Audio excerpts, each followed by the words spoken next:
Secunderabad railway station ప్రయాణికులతో కిక్కిరిసిపోయింది. సంక్రాంతి పండగకి ఏపీ ప్రజలు సొంతూళ్లకు వెళ్తుండటంతో ట్రైన్లన్నీ నిండిపోతున్నాయి. అదనపు రైళ్లు ఏర్పాటు చేసినా సరిపోకపోవడంతో ప్రయాణికులు తీవ్ర ఇబ్బందులు పడుతున్నారు.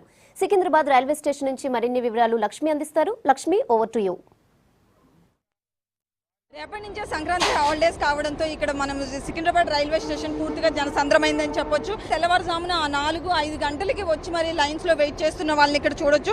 డైలీ మనకి 1,50,000 వరకు ప్రయాణికులు సాధారణంగా మన సికింద్రాబాద్ రైల్వే స్టేషన్ లో వెళ్తుంటే ఈ సంక్రాంతి హడావుళ్ళు అంటే గత శనివారం నుంచి సుమారు 2 లక్షల మంది ఎక్స్ట్రా ప్రయాణికులు ప్రయాణిస్తున్నారు. అయితే ఈ ప్రయాణికుల రద్దీ దృష్ట్యా మనకి దక్షిణ మధ్య రైల్వే 96 ప్రత్యేక రైళ్లను కేటాయించినప్పటికీ ఈ రద్దీని తట్టుకోవడం కష్టతరంగానే మారింది. పోలీసులు మాత్రం అప్పటి వరకు ఉన్న ట్రైన్ వచ్చే టైంకి మాత్రం ఉండట్లేదని చెప్తున్నారు. లైన్లో పెట్టడం ఎందుకు, మళ్ళీ మమ్మల్ని ఇబ్బంది చేయడం ఎందుకు అన్న మాటలు వినిపిస్తున్నాయి. ఇక్కడ కొంతమంది ఉన్నారు, వాళ్ళని అడుగుదాం. గౌతమి కానీ ఇసాక్ కానీ ఖాళీ లేదా, బండి ఖాళీ లేదు కదండి, నుంచున్నాం. ఇంకేం ఎప్పుడు వచ్చారు మీరు? మేము వచ్చి అప్పుడే 12 గంటలకు వచ్చాం. 12 గంటల నుంచి ఏ ట్రైన్ ఖాళీ లేదు, ఏది లేదు. ఇంకెలాగే కొట్టుకుని అలాగే ఉండిపోయాం. అంటే ప్రత్యేక రైళ్లు 96 వేసామని చెప్తున్నారు కదా, ప్రత్యేక రైళ్లు ఉన్నా కానీ ఇదే కష్టం వస్తుందా?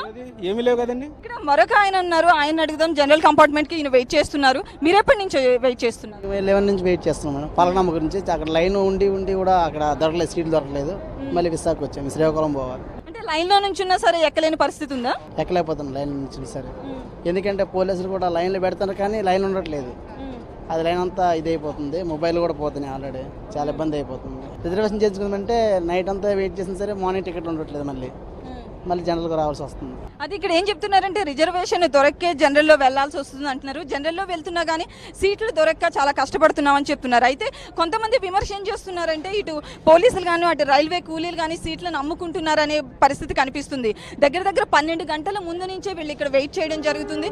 అయితే అదే విధంగా చూస్తే కనుక మనకి ఈ జనరల్ కంపార్ట్మెంట్స్ విషయంలోనే చాలా రద్దీ కనిపిస్తుందని చెప్పొచ్చు. ఇక్కడ మనం చూడవచ్చు, విశాఖ ఎక్స్ప్రెస్ దగ్గర ఉన్న ఇక్కడ రద్దీ చూస్తేనే మీకు అర్థమవుతుంది పూర్తిగా. అంటే కిటికీల్లోంచి కూడా వెళ్ళిపోయే పరిస్థితి కనిపిస్తుంది. అంటే ఇక్కడ చిన్న పిల్లలతో వెళ్తున్న జనానికైతే మాత్రం చాలా ఇబ్బంది కలుగుతుందని చెప్పొచ్చు. లేడీస్ కానీ జెంట్స్ కానీ ఇంకా ఏ తేడా లేకుండా ఇంకా ఎక్కడం ఒకటే. వాళ్ళకి ఏంటంటే ఫ్యామిలీ మెంబర్స్తో ఉన్న వాళ్ళకే ప్రధానంగా చాలా కష్టంగా ఉందని చెప్పొచ్చు. ఎందుకంటే ఒకరు ఎక్కి ఒకరు ఉండిపోయి అలాంటి పరిస్థితి ఉండడంతో అందరూ గుమిగూడి ఎక్కాల్సిన పరిస్థితి కనిపిస్తుంది. ముఖ్యంగా ఫ్యామిలీ మెంబర్స్ ఎవరైతే ఉన్నారో వాళ్ళకి అసలు ఎక్కలేని పరిస్థితి ఉండడంతో ఫ్యామిలీ మెంబర్స్ మాత్రం ఒక అడుగు వెనక్కేస్తున్నారనే చెప్పొచ్చు. ఇక్కడ చూస్తే కనుక ప్లాట్ఫామ్లు అన్ని మనకి జనంతో నిండిపోయాయనే చెప్పొచ్చు. విజయవాడ వరకు వెళ్ళడానికి చాలా ట్రైన్స్ ఉన్నప్పటికీ అటు ఉత్తరాంధ్ర సైడ్ అంటే విశాఖపట్నం కానీ విజయనగరం కానీ శ్రీకాకుళం కానీ ఇటు సైడ్ వెళ్ళడానికి మాత్రం ట్రైన్స్ ఎక్కువ లేకపోవడంతో చాలా రద్దీ కనిపిస్తుంది.